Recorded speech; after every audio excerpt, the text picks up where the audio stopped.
Hello everyone, welcome to Karthik IAS Academy. Let's see the newspaper analysis. These are the topics we are going to discuss now. Blazing a trail. This is related to the satellite which was recently sent by ISRO. Okay.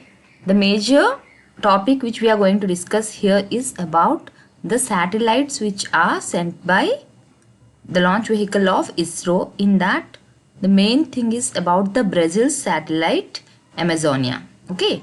Next topic is in Nagaland an itch to revive prickly cases for lawbreakers. It is about a custom which used to be followed in Nagaland by the people in the early times. Now they are again going to revive the same practice just to punish the people who are the lawbreakers. The third topic is spurring a reawakening with National Science Day.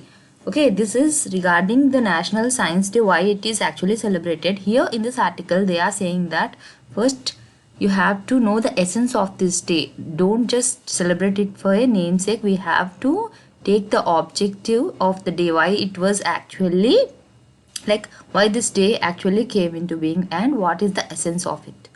Last topic is Surya Kiran, Sarang teams to dazzle Colombo skies. These are the team which perform, these are the aerobatics team, okay, of our Air Force. They perform in the sky. Okay, మనం ఏవైతే different formations అన్ని చూస్తూ ఉంటాం కదా స్కైలోని, రకరకాల colours తోని, అవి orange colour, white colour, green colour, మన ఫ్లాగ్ కలర్స్ అన్నీ కూడా వాళ్ళు డిస్ప్లే చేస్తూ ఉంటారు డిఫరెంట్ ఫార్మేషన్స్లోని. అయితే ఆ టీం ఏదైతే ఉందో అది ఇప్పుడు కొలంబోలో కూడా చేయబోతుంది. అయితే ఈ టీం కోసం కూడా మనం తెలుసుకుందాం. Okay, so let's start with the first topic, blazing a trail. This is about the recent launch of ISRO. This is the first launch of 2021.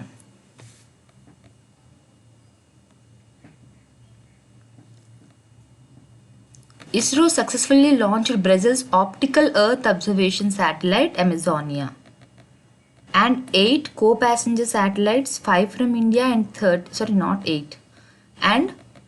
13 from US from the Satish Dhawan Space Center and Sriharikota. This is 18, not 8. Okay, the name of the launch vehicle is PSLV C-51. This is the launch vehicle which is used to send these satellites. Okay, it is the 53rd flight of this launch vehicle. It is equipped with 2 solid strap-on boosters. First dedicated mission of its commercial arm. ఇది వరకు commercial arm ఏముండేది, ఇస్రోకి యాంట్రిక్స్ ఉండేది, and now the commercial arm is New Space India Limited, and this is the first dedicated mission by this commercial arm.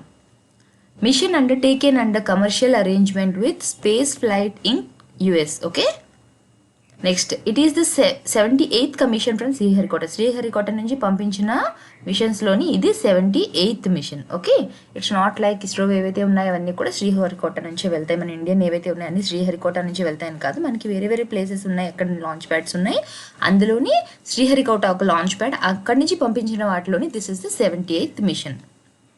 So let's see, ఏం చెప్పాను నేను, మన Indian satellites వెళ్ళాయి, యూఎస్ శాటిలైట్స్ వెళ్ళాయి, బ్రెజిల్ శాటిలైట్ వెళ్ళిందని చెప్పాను కదా. సో ఒక్కొక్క కంట్రీ తాలూకా శాటిలైట్స్ ఏవైతే పంపించిందో వాటి కోసం మనం ఫస్ట్ చూద్దాం. If you see about the US satellites, out of the 13 satellites, as we have learned in the first slide, that they have sent 13 satellites. Out of the 13 satellites, one is a technology demonstration satellite and the remaining are for two-way communication and data relay. ఒకటేమో technology demonstration కోసం, మిగతావన్నీ ఏవైతే ఉన్నాయో అవన్నీ కూడా two-way communication and data relay. Satellites from India, మన India నుంచి ఏవైతే వెళ్ళాయో వాటి కోసం చూద్దాం. సతీష్ ధవన్ సాట్ SDSAT built by Space Kids India, a nano satellite intended to study the radiation levels, space weather and demonstrate long range communication technology. These are the purposes for which they sent the satellite. అయితే ఇది ఎవరు build చేశారు, Space Kids India.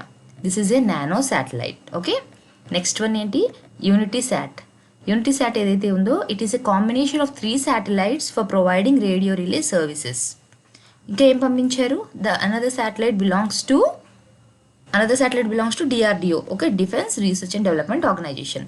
అయితే ఏంటి, ఒకటేమో SDSAT, ఇంకోటేమో UnitySat, ఇంకొక satellite ఏదైతే ఉందో అది మనకి DRDO. ఓకే, యూనిసాట్ వాళ్ళు ఏం పంపించారు, 3 satellites, combination of 3 satellites. Okay, next these are the 5 satellites sent by India. This mission is special because these 5 Indian satellites are coming under the new space reform announced by Government of India. ఈ point గుర్తుపెట్టుకోండి, ఏంటి, ఈ 5 satellites ఏవైతే పంపించారో అవన్నీ కూడా they come under the new space reform which is recently announced by Government of India. Next, ఇప్పుడు SDSAT ఏదైతే మనం పంపించామని చెప్పాం కదా సతీష్ ధవన్ శాటిలైట్, దానికోసం చూద్దాం. ఈ శాటిలైట్ మీద ఏమైందంటే it has an engraving of prime minister Narendra Modi on the top panel మీద నరేంద్ర మోడీ తాలూకా పిక్చర్ అన్నది ఎన్గ్రేవ్ చేసి ఉంటుంది అనమాట. దేనికోసం పిక్చర్ని చేశారు అంటే to show solidarity and gratitude for the Atmanirbhar initiative and space privatisation. According to whom, space kids వాళ్ళు చెప్పిన దాని ప్రకారం ఏంటి, it is to show solidarity, gratitude, థ్యాంక్ఫుల్నెస్ని చూపించడం అనమాట. దేనికోసం, ఆత్మనిర్భర్ ఇనిషియేటివ్ని తీసుకున్నందుకు. అంతే ఏంటి, మనమే డిజైన్ చేసుకునే విధంగా, డిపెండెన్స్ తగ్గించి సెల్ఫ్గా మనం చేసుకునే విధంగా అటువంటి ఇనిషియేషన్స్ అన్ని తీసుకువస్తున్నందుకు థ్యాంక్ఫుల్నెస్ చూపిస్తూ అది ఆయన పిక్చర్ని దాని టాప్ ప్యానల్ మీద ఎంగ్రేవ్ చేశారు. ఎంగ్రేవ్ అంటే చెక్కడం. ఓకే, నెక్స్ట్ ఇంకా ఏమేమి పంపించారు, Bhagavad Gita is also sent on board on SD card to give the scripture. Next ఇది SDSAT. నెక్స్ట్ యూనిసాట్ ఏదైతే ఉందో it was designed and built as a joint development by Jeppiaar institute of technology, GH Raisoni college of engineering and Sri Shakti institute of engineering and technology. ఇది మనం 3 satellites combination అని చెప్పాను కదా, ఈ 3 institutes వాళ్ళు కలిపి డిజైన్ చేసి బిల్డ్ చేశారు దాన్ని. నెక్స్ట్ అమెజోనియా 1 ఏదైతే ఇప్పుడు బ్రెజిల్ పంపించిందో దాని పేరేంటి, అమెజోనియా 1. దాని వెయిట్ అంతా 637 kilograms. It belongs to Brazilian national institute for space research. దేనికోసం పంపించారు ఈ శాటిలైట్ వాళ్ళు, for monitoring deforestation in the Amazon area. అక్కడ ట్రీ కవర్ ఎంత ఉంది, ఎంత ట్రీ కట్ చేస్తున్నారు ఆ ఏరియాలోని, అమెజాన్ రివర్ చుట్టుపక్కల ఉన్న అమెజాన్ ఏరియా అంత ఏదైతే ఉందో అక్కడ ఉన్న ఫారెస్ట్లోని ట్రీ కట్ అనేది ఎంత ఉంది, ట్రీ కవర్ అనేది ఎంత ఉంది, అవన్నీ కూడా మానిటర్ చేయడం కోసం అని చెప్పి పంపించారు. Okay, it was injected into its precise orbit of 758 kilometers in a sun synchronous polar orbit. Next topic, in Nagaland and it's to revive prickly cages for law breakers. ఇది ఏంటి అంటే ఈ పిక్చర్ చూస్తే మీకు కొంచెం ఐడియా వస్తుంది. ఇలా triangle షేప్లోని ఒక చెట్టు ఏదైతే ఉంటుందో ఆ చెట్టు వల్లే ఈ ఇచ్చింగ్ అనేది వస్తుంది. అలాంటి చెట్టుతో కన్స్ట్రక్ట్ చేసిన ఒక ట్రయాంగులర్, ఇది కనిపిస్తుంది కదా మీకు, హౌస్ టైప్ అనమాట. ఒక చిన్న టెంట్ టైప్లోని వేశారు. ఓకే, ఇలా ట్రయాంగిల్ షేప్లోని, and it is made of a plant. ఆ ప్లాంట్ వల్లనే యాక్చువల్గా ఇచ్చింగ్ అనేది వస్తుందన్నమాట. అంటే ఇది పెద్ద పామ్కి మనకి ఏం ఎఫెక్ట్ చేయదు. సో దానివల్ల ఎవరైతే అది బిల్డ్ చేస్తారో ఆ హౌస్ని, దాన్ని వాళ్ళ చేతులకైతే ఏమీ అవ్వదు. But they need to be careful while making this house. అయితే అసలు ఇది ఎందుకు తయారు చేశారు అన్నది will see. Some villages in Nagaland are trying to revive a traditional form of punishment. It's not a new punishment.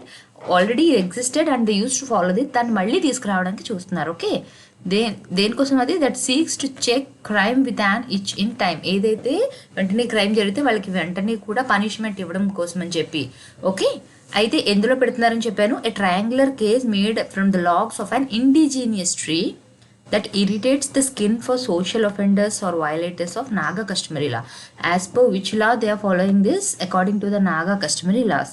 దీనివల్ల ఏమవుతుంది, ఇచ్చింగ్ ఒకటే కదా వస్తుంది. దానివల్ల ఏంటి పనిష్మెంట్ అంటే, ఇట్ లీడ్స్ టు ఆ 1 day వాళ్ళు స్క్రాచ్ చేసుకున్న ఇచ్చింగ్ కంటే కూడా, ఓకే, దానికంటే కూడా వాళ్ళని ఇబ్బంది పెట్టేది ఏంటి, హ్యూమిలియేషన్. అక్కడ వాళ్ళకి పరువు అనేది పోయినట్టుగా ఉంటుంది. Or loss of face within the community or clan.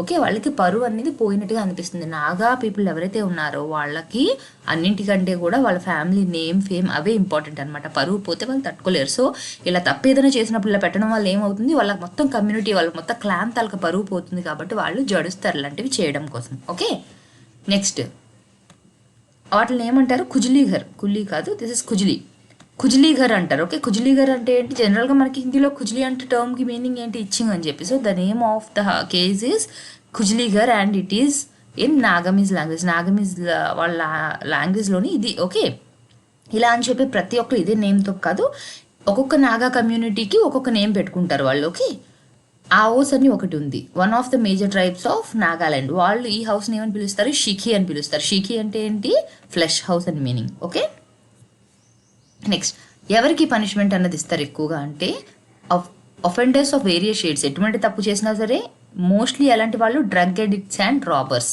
Okay, next ఇది ఎక్కడ ప్లేస్ చేస్తారు, ఈ టెంట్ని ఎక్కడ పెడతారు అంటే, the case is usually placed at a central spot in the village, usually in front of the morung or bachelors dormitory. ఎక్కడైతే bachelors ఉంటారు అక్కడ కానివ్వండి. ఇలాంటి ప్లేసెస్లో ఎందుకు పెడతారు అంటే, ఇది అందరూ కూడా కనిపించే ప్లేస్ అనమాట. ఓకే, పబ్లిక్ ఎవరైతే ఉంటారో వాళ్ళకి తెలియాలి వీళ్ళు ఇది చేసిందని చెప్పి వాళ్ళు ఆ సిగ్గుతో నెక్స్ట్ టైం చేయడానికి జడుస్తారనమాట. Okay, next how it is made. ఇది దేంతో తయారు చేస్తారని చెప్పాను ఆల్రెడీ, ఒక ప్లాంట్ తాలూకు లాగ్స్ చెక్కతో తయారు చేస్తారని చెప్పాను. ఆ ప్లాంట్ పేరేంటి, మసాంగ్ ఫంగ్ అనే చెట్టు అక్కడ లోకల్ చెట్టు అనమాట, ఇండిజినియస్ అక్కడే దొరుకుతుంది వాళ్ళకి. ఆ చెట్టు తాలూకా కొమ్మలు తీసుకొచ్చి దాంతో దీన్ని తయారు చేస్తారు. And people avoid because of the irritation it causes. Okay, people ఎవరు కూడా దీన్ని యూజ్ చేయరు. వీటిని ఎందుకని చెప్పి యూజ్ చేయరు? బికాస్ దీని నుంచి ఇరిటేషన్ అనేది వచ్చే చాలా ఎక్కువగా ఉంటుంది కాబట్టి. ప్రొసీజర్ ఏంటి? జనరల్గా ఇప్పుడు పనిష్ చేస్తారని చెప్పాను కదా, ఏ విధంగా వాళ్ళు పనిష్ చేస్తారు? It usually accommodates one offender, అంటే ఒక కేసులో ఒకళ్ళనే పెడతారు మోస్ట్లీ. ఇన్వేరియబుల్లీ మేల్, ఎక్కువగా పెట్టేది ఎవరు అక్కడ? మేల్ మాత్రమే పెడతారు. Who barely has space to SIT, కనీసం ఆ చిన్న కేసులో వాళ్ళకి కూర్చోవడానికి కూడా ప్లేస్ ఉంటుంది, అంత చిన్న కేసులో వాళ్ళని పెడతారు. For 24 hours or more than a week, 1 day అయినా పెట్టచ్చు లేదా 1 week కంటే ఎక్కువైనా పెట్టచ్చు. డిపెండ్స్ ఆన్ ద అంటే వాళ్ళు ఏం తప్పు చేశారు, ఆ తప్పు మీద బేస్ అయ్యి ఉండి వాళ్ళ పనిష్మెంట్ అన్నది ఉంటుంది. Okay, these Kujlighar use to be common until lockups came up in police stations అవి రాకముందు ఈ కుజ్లీగర్ అనేవి చాలా కామన్గా ఉండేవి అప్పుడు. ఓకే, అయితే ఇవన్నీ కూడా ఇప్పుడు ఏమైనా వయలేట్ చేస్తున్నాయి ఈ మోడర్న్ సొసైటీకి ఇప్పుడు తగ్గట్టుగా అవి లేవా అంటే, వాళ్ళ ఎక్స్ప్లెనేషన్ వాళ్ళు ఏం చెప్తున్నారు అంటే, ఇవి వాళ్ళ కష్టంలో ఒక పార్ట్ అండ్ ఇవి చాలా బాగా పనిచేసేవి. ఎవరైతే తప్పు చేసేవారో ఆ తప్పు చేయనీయకుండా ఉండడానికి, నెక్స్ట్ టైం నుంచి వాళ్ళలోని భయాన్ని పుట్టించడానికి ఇవి చాలా మంచిగా ఉపయోగపడే వాళ్ళకి. ఎందుకు అంటే, as I have already told you, ఎవరైతే నాగా క్లాన్ వాళ్ళు కానీ కమ్యూనిటీ వాళ్ళు ఉంటారో వాళ్ళకి ఇలాగా పరువు పోతుంది అన్నది చాలా ఎక్కువ. వాళ్ళకి పరువు అన్నది చాలా ముఖ్యం అనమాట. సో ఇంతమంది కమ్యూనిటీ మధ్యన వాళ్ళు ఇలా పెట్టారు అంటే వాళ్ళ మొత్తం కమ్యూనిటీ పరువు పోతుంది కాబట్టి వాళ్ళు జడిచేవారు లాంటి తప్పు ఏమైనా సరే చేయాలి అంటే. Next, Article 371A of the Constitution guarantees the preservation of Naga customary laws.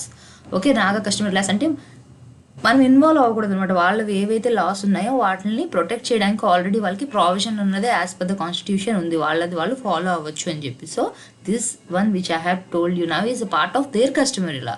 Okay, next, the state also funds the customary codes in villages and towns. Villages and టౌన్స్లో నాగా కమ్యూనిటీ వాళ్ళకి ఏవైతే కస్టమర్ లాస్ ఉంటాయో వాళ్ళకి state కూడా funding ఇస్తుంది. వాళ్ళు జనరల్గా ఎటువంటి గొడవలు అవి ఎక్కువగా చూస్తారు, ల్యాండ్ లిటిగేషన్ కానీ ఇలాంటివి ఏమైనా ఉంటాయి కదా, అలాంటి వాటి కోసం వాళ్ళు ఏదైనా మనీ ఒకరు తీసుకొని మనీ ఇవ్వకపోవడం ఇలాంటివన్నీ ఉంటాయి కదా, ఇలాంటివన్నీ కూడా వాళ్ళ ప్రకారంగానే డీల్ చేసుకుంటారు.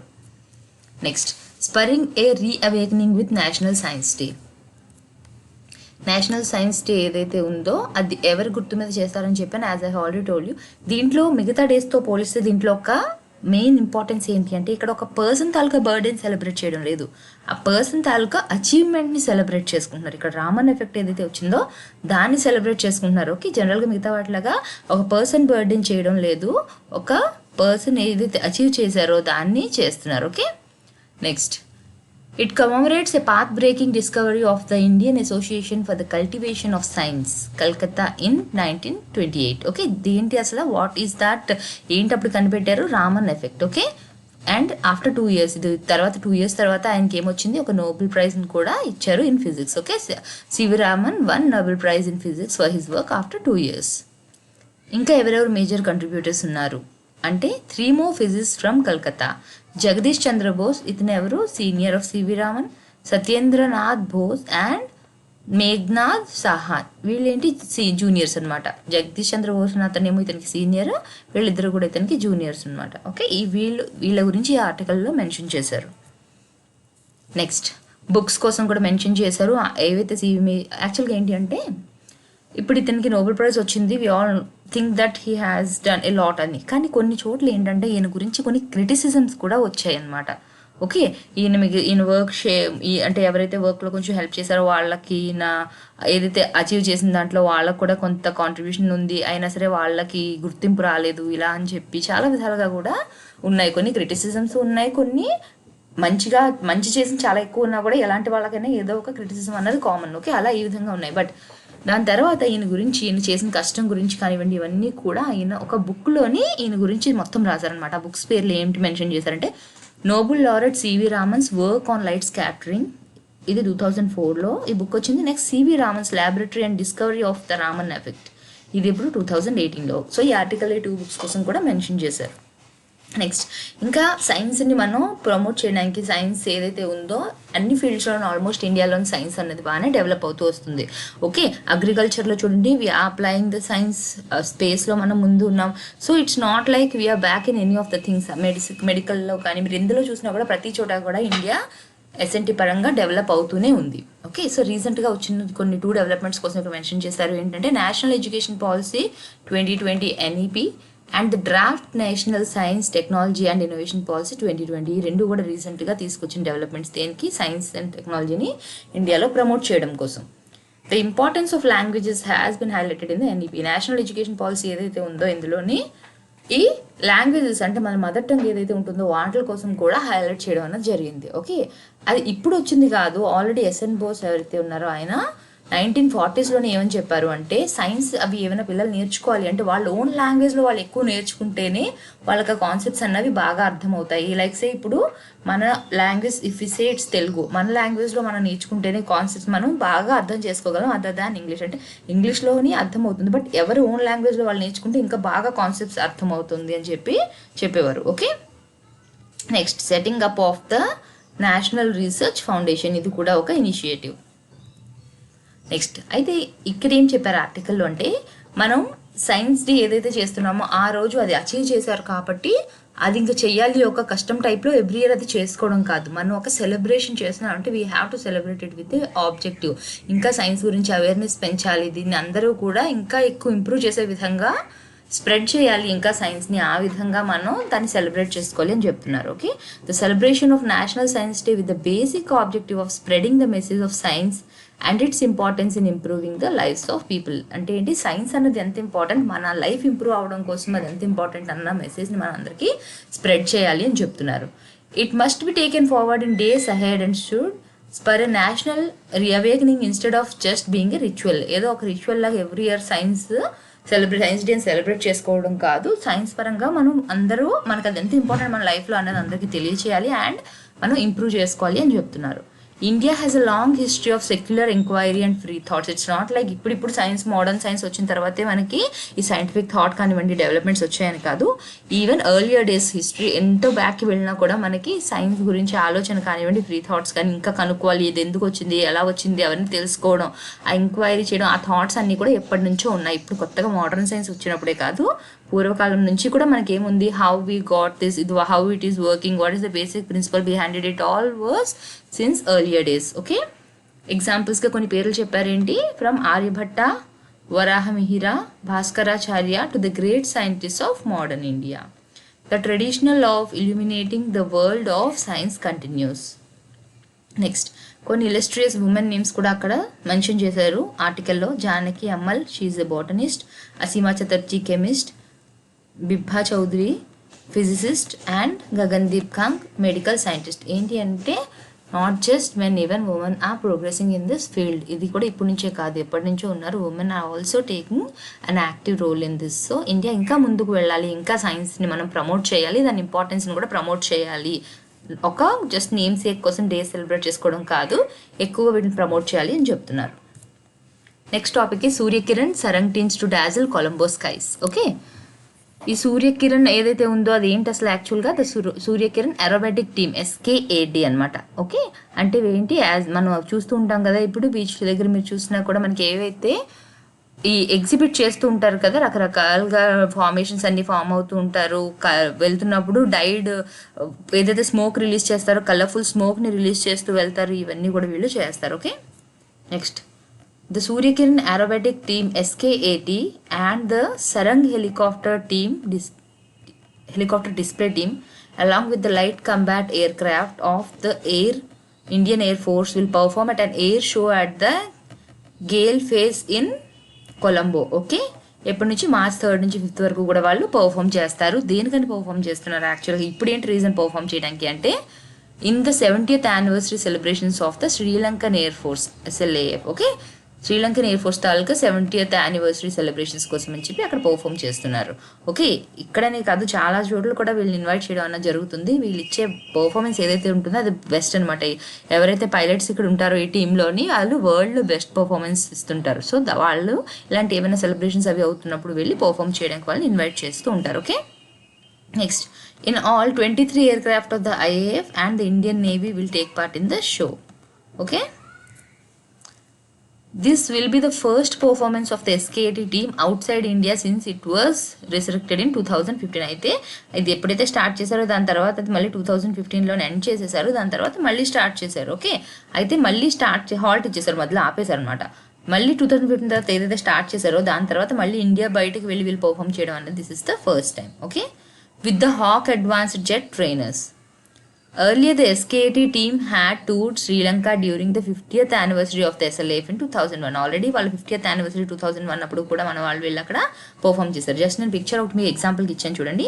ఇవే వీళ్ళు వెళ్ళే ఎయిర్ క్రాఫ్ట్స్ ఏవైతే ఉంటాయని చెప్పాను కదా, ఇలానే orange and white colour, orange are red, I don't remember properly, ఆ కలర్లోనే ఉంటాయి వాళ్ళవి. ఓకే,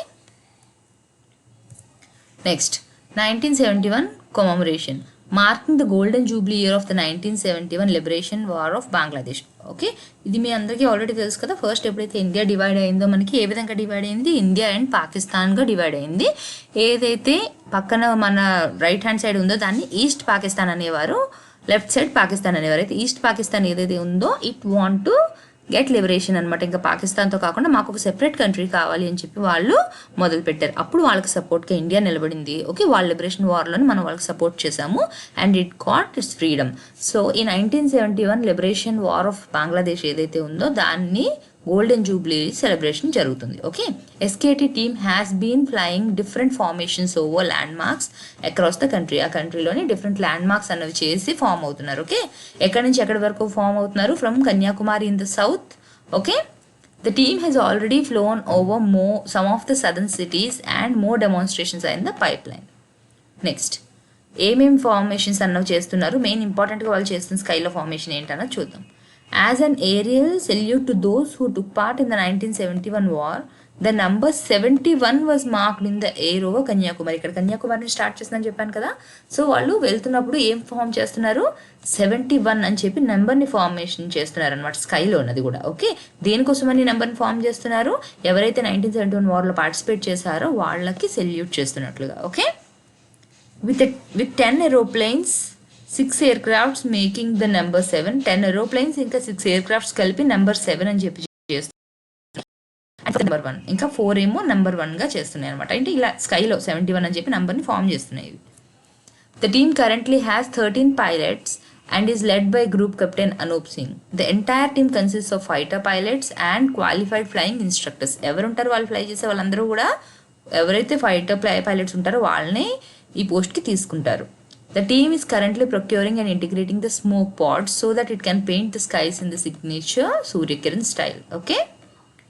Next, SKT team ఏదైతే ఉందో it is also known as 52 Squadron or the Sharks. వీళ్ళని ఇంకో పేరు ఏంటి పిలుస్తారు, SKT teamని 52 Squadron or Sharks అని పిలుస్తారు. And it is based in Bidar.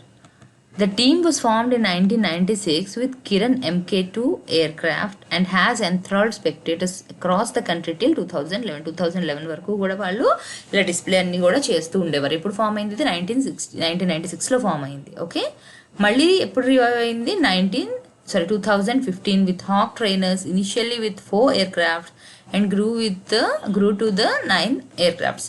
So 2011 వరకు వర్క్ చేసిన తర్వాత మధ్యలో హాల్ట్ ఇచ్చేసారు. నేను అక్కడ 2015 అన్నాను కాదు, 2011 వరకు కూడా వాళ్ళు వర్క్ చేసిన తర్వాత మధ్యలో హాల్ట్ ఇచ్చారు. మళ్ళీ ఎప్పుడు రివైవ్ చేశారు, దాన్ని 2015లో రివైవ్ చేశారు. ఓకే, సో 2015 నుంచి కూడా మళ్ళీ వాళ్ళు పర్ఫార్మెన్సెస్ అన్ని ఇస్తూ ఉన్నారు. Next, since its inception the SKT team has carried out over 600 displays. ఇప్పటికి ఎన్ని డిస్ప్లేస్ ఇచ్చారు వాళ్ళు, మొత్తం అరౌండ్ ద కంట్రీ 600 డిస్ప్లేస్ అనేవి ఇచ్చారు. అండ్ అది ఇండియా దాటి బయట కంట్రీస్లో కూడా డిస్ప్లేకి వీళ్ళు వెళ్ళారు. Okay, across south east Asia including China. So ఇక్కడ కొన్ని ఎగ్జాంపుల్స్ ఇచ్చాను, వాళ్ళు ఎక్కడెక్కడికి వెళ్ళారు, ఎక్కడెక్కడ వాళ్ళు పర్ఫామ్ చేశారు అన్నది. Okay, international participation of Surya Kiran. Surya Kiran team has performed at various locations all around the world on different occasions. Okay, వాళ్ళ కంట్రీ సెలబ్రేషన్స్, ఈ గోల్డెన్ జూబ్లీ ఇవన్నీ ఉంటాయి కదా, అలా డిఫరెంట్ ఒకేషన్స్ టైంలో వాళ్ళు వరల్డ్లో డిఫరెంట్ లొకేషన్స్కి వెళ్ళి పర్ఫామ్ చేయడం అన్నది జరిగింది. December 2007, the team performed along the Royal Thai Air Force. It was the occasion of the 80th birth anniversary of the Majesty, the King of Thailand. This is one occasion where they participated. Suryakiran has also participated in the Zhuhai Air Show, China in November 2008, where Suryakiran team showed its talent to the world. This is the second place where they displayed. The team has performed in many other shows in different countries also. It is known by all the reputed and decorated air forces of the world and is invited to join them to conduct beautiful shows. As I have told you, these are the best pilots. Okay, వరల్డ్లో ఉన్న best pilots వీళ్ళు ఇలాంటి performance చేయడంలోనే. So దీనివల్ల ఏంటి వీళ్ళకి ఎక్కడికక్కడ పిలుస్తూ ఉంటారు for display. Can see here picture. Okay, ఇలా టీం ఉంటుందన్నమాట. వీళ్ళు ఏంటి అంటే ఎట్ ఎ టైం ఒక 11 మెంబర్స్ అలా వెళ్ళి డిస్ప్లే అవి చేస్తూ ఉంటారు. ఎవరైతే ఉంటారో వీళ్ళకి చాలా ఇయర్స్ ఆఫ్ రిగరస్ ట్రైనింగ్ అన్నది ఇవ్వడం జరుగుతుంది. ఆల్రెడీ చెప్పాను కదా, ఎవరైతే ఫైటర్ జెట్స్ నడిపేవారో అలాంటి వాళ్ళని తీసుకుంటారు అండ్ వాళ్ళకి బాగా ట్రైనింగ్ అనేది కూడా బాగా ఇస్తూ ఉంటారు. అండ్ ఇట్స్ నాట్ లైక్ ఈ ట్రైనింగ్లో కానివ్వండి, ఫ్లైట్లో కానీ వాళ్ళకి ఏం యాక్సిడెంట్ అవుతుంది అలా ఇంకా చేస్తే వాళ్ళకి యాక్సిడెంట్స్ కూడా జరుగుతాయి. ట్రైనింగ్ టైంలో జరగవచ్చు, ఇలా డిస్ప్లే టైంలో జరగవచ్చు. ఎందుకంటే నథింగ్ ఈజ్ ఎక్స్పెక్టెడ్. ఏదైనా సరే అన్ఎక్స్పెక్టెడ్గా జరగవచ్చు. వాళ్ళ మిస్టేక్ ఉండొచ్చు, లేకపోతే ఎక్విప్మెంట్ మిస్టేక్ ఉండొచ్చు, ఇలాంటివి జరుగుతాయి. బట్ జరిగినా సరే వాళ్ళు ఏంటి అంటే వెంటనే మళ్ళీ రికవర్ అయ్యాక అగైన్ దే జాయిన్ బ్యాక్ అనమాట. అంటే they show the same bravery again. Okay, అది ఒక థింగ్. ఇంకొకటి ఏంటంటే as I have told you, వాళ్ళకి ఫుల్గా ట్రైనింగ్ ఇస్తూనే ఉంటారు. బాగా ట్రైనింగ్ తీసుకొని and they will be performing the best. Okay, thank you.